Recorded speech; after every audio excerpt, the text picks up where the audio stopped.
அனைவருக்கும் வணக்கம். இது சாரதி லா ஸ்டடீஸ். இப்போ நம்ம பார்த்துட்டு இருக்க சப்ஜெக்ட் ஃபேமிலி லா 1. ஃபேமிலி லா 1ல் பார்த்தீங்கன்னா இப்போ நம்ம பார்க்கக்கூடிய டாபிக் என்னன்னு பார்த்தீங்கன்னா முத்தா மேரேஜ். முத்தா மேரேஜ் அப்படின்றது என்னன்றதை நம்ம பார்க்கலாம் வாங்க.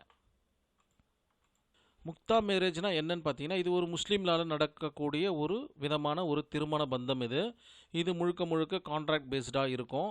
ஆக்சுவலாக பார்த்தீங்கன்னா முஸ்லீம் லாவில் பார்த்தீங்கன்னா மேரேஜ்னாவே கான்ட்ராக்ட் பேஸ்டாக தான் மேக்ஸிமம் காணப்படுது.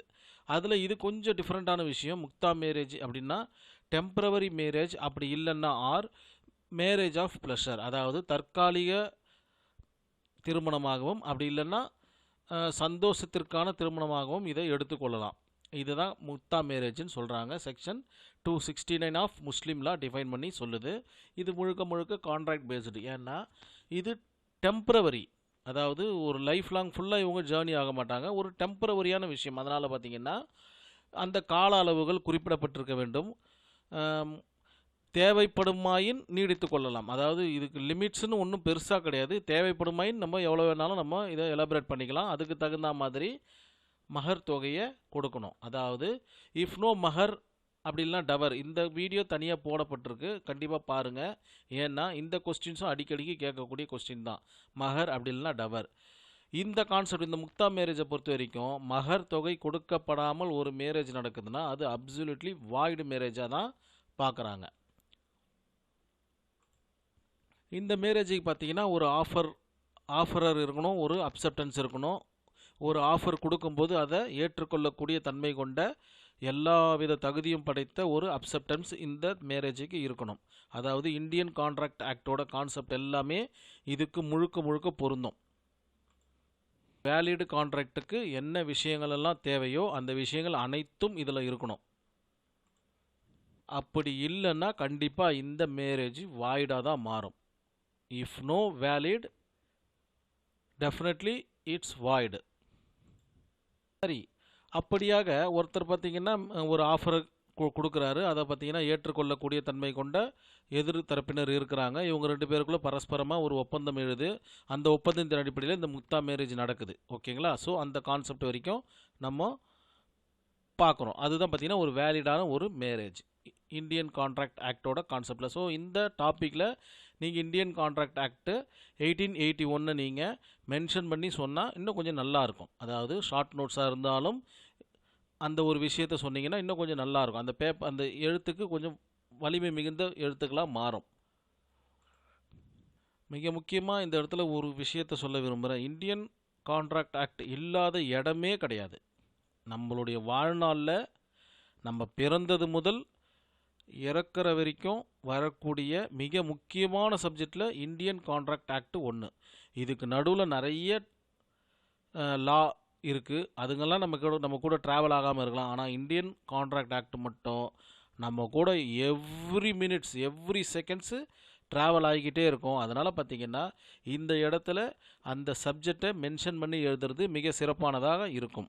இப்போ பார்த்திங்கன்னா இந்த முக்தா மேரேஜுக்கு பார்த்திங்கன்னா ஒரு இஸ்லாம் ஆண் ஒரு இஸ்லாம் பெண்ணையோ அப்படி இல்லைன்னா வேறு மதத்தினராக கருதப்படும் கிறிஸ்தவரோ இல்லை யூதரோ இந்த மாதிரியான மதத்தினர் கொண்ட ஒரு பெண்ணையோ மணக்கலாம் அப்படின்ற மாதிரி சொல்லியிருக்காங்க. அதுவும் பார்த்திங்கன்னா ஒரு வேலிடு திருமணமாக தான் இருக்கும் அப்படின்னு சொல்கிறாங்க. ஆனால் இந்த ஷியா பிரிவினர்னு ஒருத்தங்க இருக்கிறாங்க இல்லைங்களா,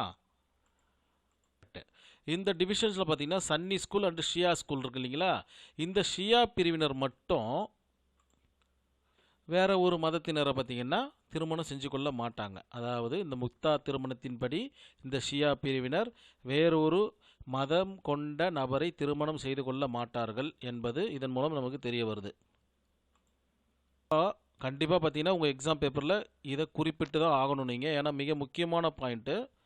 அதுக்கப்புறம் பார்த்தீங்கன்னா இந்த மகர் தொகைன்றது ரொம்ப ரொம்ப மிக முக்கியமான விஷயமா இந்த முக்தா மேரேஜில் பார்க்கப்படுது. ஆக்சுவலாக பார்த்தீங்கன்னா இந்த முஸ்லீம் லாவில் பார்த்தீங்கன்னா மகர் என்ற ஒரு ரோல் அப்படி இல்லைனா டவர் என்ற ரோல் பார்த்தீங்கன்னா ரொம்ப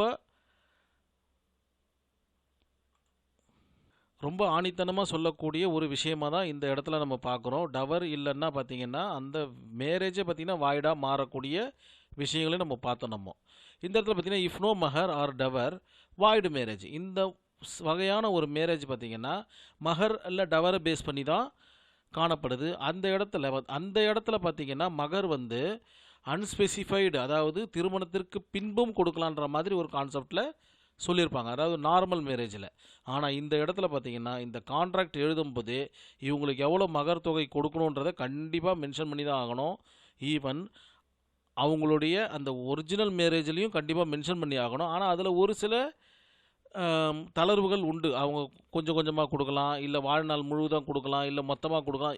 இந்த மாதிரி தளர்வுகள் இருக்குது. ஆனால் இந்த முத்தா மேரேஜில் அந்த மாதிரியான தளர்வுகள் கிடையாது. கண்டிப்பாக அவங்க பார்த்தீங்கன்னா மென்ஷன் பண்ணி தான் ஆகணும். இதையும் நீங்கள் உங்களுடைய எக்ஸாம் பேப்பரில் மென்ஷன் பண்ணி தான் ஆகணும். இதுக்கு பார்த்தீங்கன்னா லிமிடேஷன் பீரியட் எதுவும் கிடையாது. 1 மாதமாக இருக்கலாம், 1 வருஷமாக இருக்கலாம், 10 வருஷமாக இருக்கலாம், 20 வருஷமாக இருக்கலாம். ஸோ லிமிடேஷன் பீரியட் கிடையாது. கான்ட்ராக்டை நம்ம எக்ஸ்டெண்ட் பண்ணிக்கிட்டு போய்கிட்டே இருக்க வேண்டியது தான் இந்த முக்தா மேரேஜில். இந்த முக்தா மேரேஜில் பார்த்தீங்கன்னா மிக முக்கியமாக சொல்லக்கூடிய விஷயங்கள் பார்த்தீங்கன்னா, கணவனும் மனைவி, அதாவது திருமணம் செய்து கொண்ட அந்த 2 நபர்கள், ஆஃபர் கொடுத்தவரும் அந்த ஆஃபரை ஏற்றுக்கொண்டவரும் ஒன்றா சேர்ந்து வாழற காலங்கள் தான் இந்த மகர் தொகைக்கு உண்டான எலிஜிபிள் பர்சனாக மாறுவாங்க. இப்போ பார்த்தீங்கன்னா மனைவி வந்து அவரை விட்டு பிரிஞ்சு ஒரு 50 நாள் தனிச்சிருக்காங்கன்னா, அந்த கான்ட்ராக்டில் போடப்பட்ட அமௌண்ட், அதாவது இந்த மகர் தொகையில் அந்த 50 நாளை கழிச்சிக்கிட்டு மிச்ச காசை கொடுக்கலாம் அப்படின்ற மாதிரி தான் இந்த ஆக்டில் சொல்லப்பட்டிருக்கு. அதே மாதிரி திருமணம் நடந்து அவர்களுக்குள் அந்த திருமண பந்தம் என்று சொல்லப்படுகின்ற அந்த ஒரு விஷயம் நடைபெறாமல் இருந்தால் இந்த மகர் தொகை வந்து பாதி அளவு கொடுத்தா போதும்னு இந்த ஆக்ட், அதாவது செக்ஷன் 269 ரொம்ப தெளிவாகவே சொல்லுது. ஓகே, இப்போ இந்த முக்தா மேரேஜ் நடந்துருச்சு. அவங்களுக்குள்ள ஒரு குழந்தை பிறக்குதுன்னு வச்சுப்போமே. அந்த குழந்தை வந்து லெகிட்டிமேட் சைல்டாக தான் கருதப்படுது. அதுக்கு எல்லா வித சொத்துரிமையும் அந்த தந்தையிடமிருந்து பெற தகுதி படைத்த ஒரு நபராக தான் அந்த சைல்டு இருக்கிறாங்க. அதே மாதிரி பார்த்தீங்கன்னா இந்த ஒப்பந்தம் போடாமல் இருந்து இவங்களுக்குள்ள ஒரு பிரச்சனை எழுமாயின், அதே மாதிரி இவர்களுக்கு சொத்து இல்லை மகர் தொகை கொடுக்க முடியுமான்னு கேட்டிங்கன்னா, இந்த ஒப்பந்தம் இல்லைன்னா கண்டிப்பாக நடக்காது அப்படின்ற மாதிரி தான் இந்த செக்ஷன் தெளிவாக சொல்லுது. ஆனால் குழந்தை பிறந்துச்சுன்னா கண்டிப்பாக அது லெகிட்டிமேட் சைல்டாக தான் கருதப்படுது. அதில் எந்த வித மாற்று கருத்தும் கிடையாது. இந்த கொஸ்டின் பார்த்திங்கன்னா அடிக்கடி கேட்கக்கூடிய கொஸ்டினாக இருக்குது. அது இல்லாமல் ஒரு டிஃப்ரெண்ட் டாப்பிக்காகவும் இருக்குது. நம்ம இது வரைக்கும் நான் கேள்விப்படாத ஒரு டாப்பிக்காக தான் இருக்குது. அதனால் இந்த விஷயத்தை நீங்கள் உள்ளுணர்ந்து கண்டிப்பாக இந்த எக்ஸாம் பேப்பரில் வந்துச்சுன்னா, கொஸ்டின் பேப்பரில் வந்துச்சுன்னா இதை மிக தெளிவாக எழுதுறதுக்கு நான் விரும்பி கேட்டுக்கிறேன். இந்த செக்ஷன் உங்களுக்கு ரொம்ப பிடிச்சிருக்குன்னு நினைக்கிறேன். நன்றி, வணக்கம்.